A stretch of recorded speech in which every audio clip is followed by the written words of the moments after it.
कैसे आप सभी लोग। आशा करता हूँ दोस्तों अच्छे होंगे। स्वागत है आपका हमारे यूट्यूब चैनल पर बादल एजुकेशन गुरु पर। दोस्तों, आज की इस वीडियो में हम बात करेंगे आपका जो भी है एम्स बीएससी नर्सिंग एग्जाम के बारे में। काफी आपके कमेंट्स आ रहे थे, उसके बारे में चर्चा करेंगे। बोल रहे थे कि सर अब की बार जो फॉर्म है वो काफी लेट हो गए, फॉर्म कब तक आएंगे कब तक नहीं आएंगे, और इसमें जो एडमिशन लेने का पूरा क्या क्या प्रोसेस रहता है उसके बारे में आपको संपूर्ण जानकारी देंगे। और दोस्तों, आप हमारे YouTube चैनल पर अगर नए हो तो YouTube चैनल को जरूर सब्सक्राइब कर लें और बेल आइकन को प्रेस कर लें, ताकि आने वाला हर एक आगामी नोटिफिकेशन आपके पास पहुंचे और पहुंचता रहे इन फ्यूचर, क्योंकि यहाँ से मिलती है आपको सटीक इन्फॉर्मेशन, पल पल की खबर।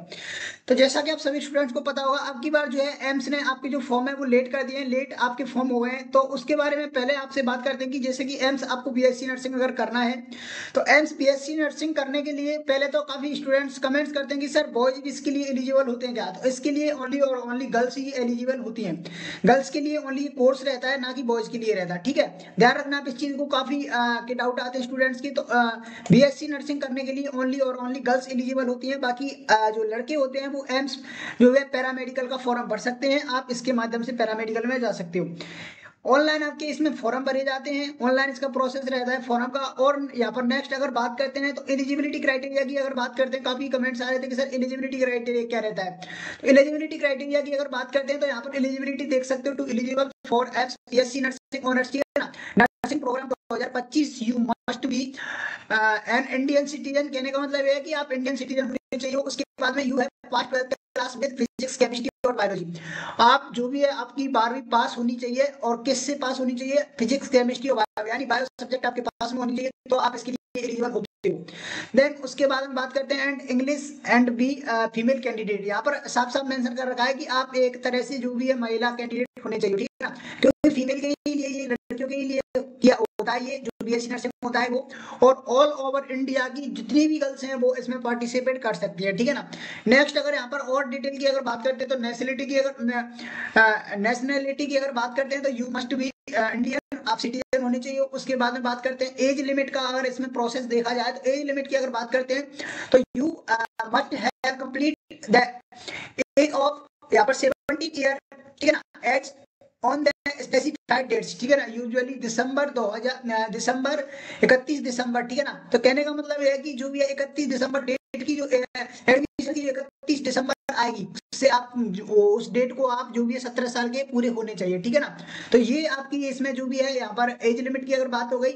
और इसमें एज लिमिट की अगर बेसिकली अगर बात की जाए तो 17 जो भी है 17 साल आपकी एज, 17 से लेकर के, और इसमें आपकी एज का जो क्राइटेरिया रहता है वो रहता है 35 वर्ष, ठीक है ना। 17 से 35 वर्ष का आपका इसमें एज का जो क्राइटेरिया रहता है वो रहता है। तो इसमें आप जो भी है 17 साल से लेकर के 35 साल तक के आप इसमें एलिजिबल हो सकते हो। जितने भी कैंडिडेट्स हैं आप इसमें एलिजिबल हो सकते हो लड़कियों के लिए, ठीक है। नेक्स्ट इसमें बात करते हैं एजुकेशनल क्वालिफिकेशन क्या है। You must have pass 12th, ठीक है ना, 10+2 लेवल एग्जामिनेशन फॉर, ठीक है ना, equivalent for a recognise board, ठीक है ना। जो भी आपका रिकॉग्नाइज बोर्ड है उससे आपकी जो है 12th क्लास कंप्लीट होनी चाहिए, बायोलॉजी आपके पास में होनी चाहिए। और विद आपकी जो भी है यहाँ पर 45% के साथ में आपकी जो भी है यहाँ पर जो 12th क्लास है वो पास होनी चाहिए। बेसिकली इसमें जो पूछा जाता है वो पूछा जाता है आपसे जो भी है 50% कम से कम आपके इसमें होनी चाहिए वैसे, ठीक है ना। 50% आपके इसमें होनी चाहिए। कुछ आपको आरक्षण दिया जाता है एसटी एससी का, वो नीचे बात करेंगे।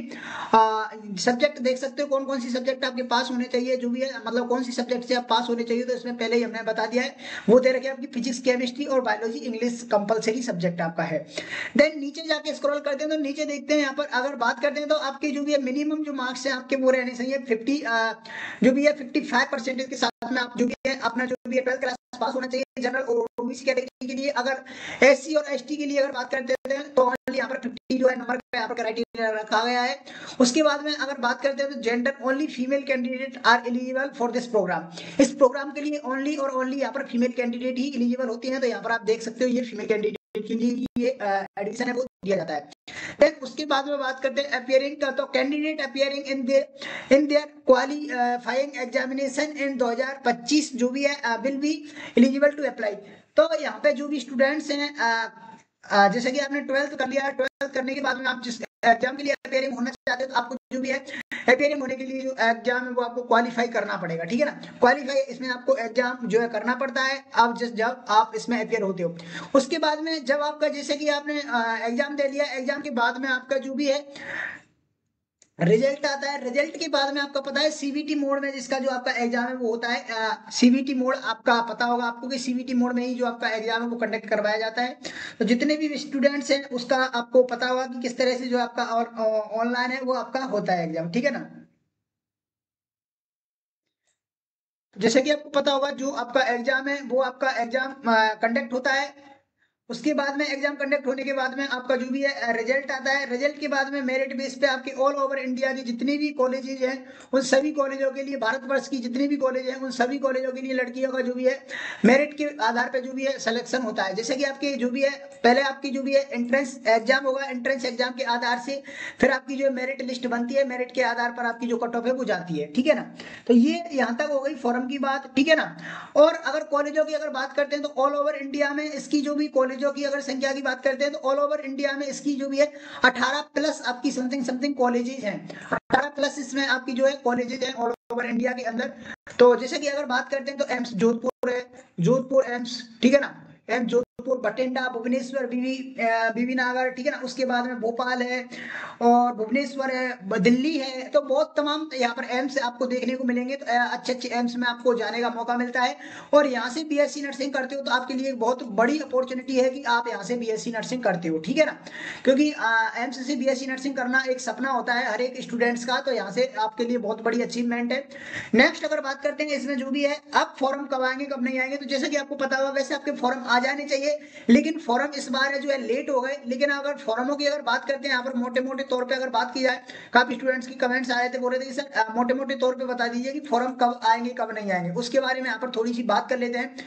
तो फॉर्मों की अगर बात करते हैं तो फॉर्म आपकी जो है मार्च मार्च आपके मार्च आपके फॉर्म है वो आ जाएगी। मार्च लास्ट में आप सभी स्टूडेंट की फॉर्म आ जाएंगे, चिंता करने वाली कोई बात नहीं है। जितने भी स्टूडेंट चिंता करेंगे सर कब तक फॉर्म आएंगे कब तक नहीं आएंगे, तो मार्च आपकी लास्ट तारीख में आपकी जो फॉर्म है वो आ जाएंगे। सभी स्टूडेंट 5 लाख तक आपके फॉर्म में वो आ जाएंगे। पैनिक होने की कोई जरूरत नहीं है। काफी स्टूडेंट पैनिक हो रहे थे कि सर मार्च लास्ट तक आपके फॉर्म आ जाएंगे, और फॉर्म आएंगे तो फॉर्म के लिए आपको समय दिया जाएगा। ऐसी बात नहीं है कि आपके मार्च में ही फॉर्म आ गए और मार्च में ही पता आपको नहीं चले, ठीक है ना। आपको पता चलेगा, बाकायदा हम आपको बता देंगे वीडियो बना करके जो आपके मार्च में जब भी फॉर्म आएंगे उसके बाद, ठीक है ना।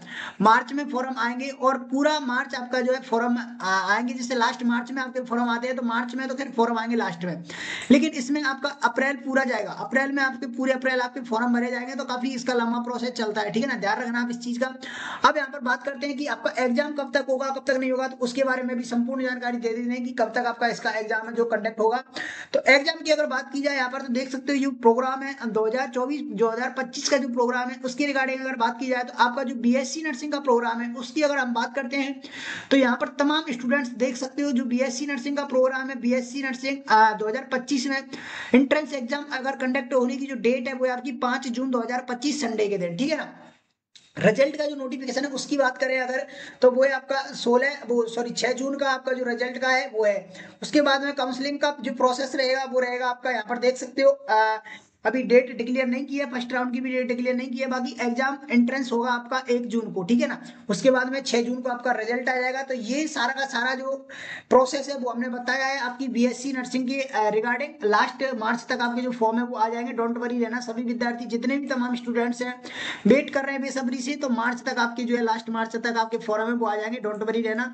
और जैसे ही कोई अपडेट आता है हम आपको बता देंगे, हमारे द्वारा आपको बता दिया जाएगा। टेंशन लेने वाली बिल्कुल ही बात नहीं है। छोटे से भी छोटा अपडेट होगा हम आपको देते रहेंगे। हमारे यूट्यूब चैनल के माध्यम से जुड़े रहे आप हमारे साथ। और भी कोई डाउट हो तो कमेंट सेक्शन में कमेंट करके पूछ सकते हो आप कि सर किस तरह से क्या प्रोसेस रहता है क्या प्रोसेस नहीं रहता है।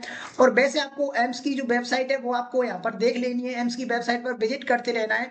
अब यहाँ पर जो मेन रीजन है वो मेन रीजन क्या है क्या नहीं है, तो मेन रीजन है आपका जो भी है लेट होने का। यहाँ पर देख सकते हो और भी जो एम्स डिपार्टमेंट है और भी यहाँ पर चीजों में लगा हुआ है। जैसे कि देख सकते हो एम्स का जो है अभी सीआरई का जो है एम्स सीआरई का रिजल्ट डिक्लेयर हुआ है, और इधर नर्सिंग ऑफिसर का जो नॉट सेट 8 है उसके भी यहाँ पर फॉर्म चल रहे हैं। उसकी भी फॉर्म की लास्ट डेट कल थी 17 तारीख, ठीक है। तो इसके चक्कर में अभी डिपार्टमेंट लगा हुआ है, लेकिन अब ये काम है जो खत्म हो गया है, अब आपका ही काम यहाँ पर होने वाला है। तो डोंट वरी रहना। देख सकते हो आप यहाँ पर जो है अभी नोट सेट का यहाँ पर कार्य वो चल रहा है। तो नोट सेट के वजह से ये फॉर्म थोड़े लेट हो रहे हैं। तो अभी देखो क्राई का रिजल्ट आया हुआ है, देख सकते हो अभी यहाँ पर। तो ये क्राई का रिजल्ट अभी आया है, नोट सेट सीआरई का रिजल्ट हुआ है वो डिक्लेयर हुआ है। तो काफी तमाम चीजें हैं जिनकी वजह से अभी डिपार्टमेंट अभी बिजी चल रहा है, तो जैसे ही आपका जो भी होगा जल्दी ही आपका यहाँ पर होगा, ठीक है ना। आप देख सकते हो नोट सेट 8 का भी यहाँ पर जो है फॉर्म चल रहा है, तो नोट सेट 8 का भी अभी खत्म हुआ है, तो इनमें थोड़ा बिजी है अभी डिपार्टमेंट, लेकिन जैसे ही अपडेट आता है हम आपको बता देंगे। बाकी और कोई डाउट हो तो कमेंट सेक्शन में कमेंट कर देना, समय मिलते ही हम आपको रिप्लाई देंगे। बाकी मिलते हैं नेक्स्ट वीडियो में, जब तक के लिए धन्यवाद, thanks for watching, take care, bye bye.